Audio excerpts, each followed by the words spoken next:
উহ, জঙ্গলের ভিতর হাঁটতে হাঁটতে ক্লান্ত, তবে হাঁটার একটা মজা আছে কিন্তু ভয়াবহ।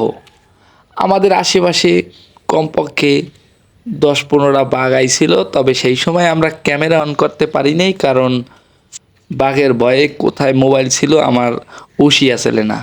পরে আমাদের মাঝে আরও হরিণ সিংহের দেখা আমরা পেয়েছিলাম, তবে সেগুলো আমরা ক্যামেরা বন্দি করতে পারি নাই ভয়ে। তবে এটার আকৃতি ও গঠন অ্যামাজন জঙ্গলের মতোই। এখানে বড় বড় সাপের দেখা আমরা পেয়েছি, কমপক্ষে ২৫.৫ একটা সাপের দেখা আমরা পেয়েছিলাম, তবে সেটাকে আমরা ক্যামেরায় আনতে পারি নাই।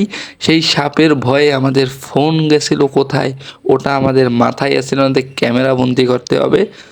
তবে আমরা কিন্তু অনেক লোক ছিলাম, আমাদের একটু ভয় কম ছিল, অনেক ভাঙা ব্রিজ ছিল, অনেক কাদা জায়গা ছিল, তারপরও সেখান থেকে অতিক্রম করে আমরা সামনে আমাদের গন্তব্যের দিকে আমরা যাচ্ছিলাম কুমিরের আস্তানায়। তবে আমাদের যাওয়ার আগে অনেক বাধা পেরোতে হয়েছে, অনেক সাপ, বাঘ, বানর, এগুলো পেরিয়ে আমরা কিন্তু কুমিরের আস্তানায় গিয়েছিলাম। এবং এই দেখতে পাচ্ছেন কুমিরের আস্তানার যে বেড়া, এটা দেখতে পাচ্ছেন। তবে কুমিরটা এতই ভয়াবহ ছিল যে যা আপনাদের দেখলে আপনারা অনেকে স্ট্রোক করতে পারেন, এই জন্য আপনাদেরকে আমি দেখাই নাই। তবে আমরা সেই কাদা বলছিলাম, অনেক কাদা পানি, সেখান থেকেও আমরা লাঠির ভর দিয়ে আমরা কিন্তু পারাপার হয়েছি। এবার আমাদের গন্তব্য হলো সমুদ্র সৈকত। তবে আমাদের সমুদ্র সৈকতে আমরা যাব সোনাকাটা সমুদ্র সৈকত।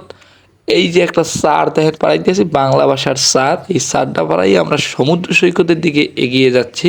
তবে আমরা কিন্তু চলে আসছি প্রায় সমুদ্র সৈকতের কাছে। দেখতে পাচ্ছেন আমাদের এখানের যে লিডার, হেও কিন্তু আছে। তবে আমরা সমুদ্র সৈকতে যাওয়ার একটা মজাই অন্যরকম। দেখতে পারবেন অসাধারণ ভিউ সমুদ্র সৈকতের। দেখতে পাচ্ছেন সোনাকাটা সমুদ্র সৈকত আসলেই ভিআইপি। দেখেন গাছগুলো কী কায়দায় শুয়ে আছে। তবে এখানে আসলে আপনারা যেই আনন্দ পাবেন এগুলো আপনাদের বলে বোঝানো যাবে না। এখানের সমুদ্র সৈকত এতই সুন্দর, যার কাছে কক্সবাজার সমুদ্র সৈকতে কোনো তুলনাই করা যায় না।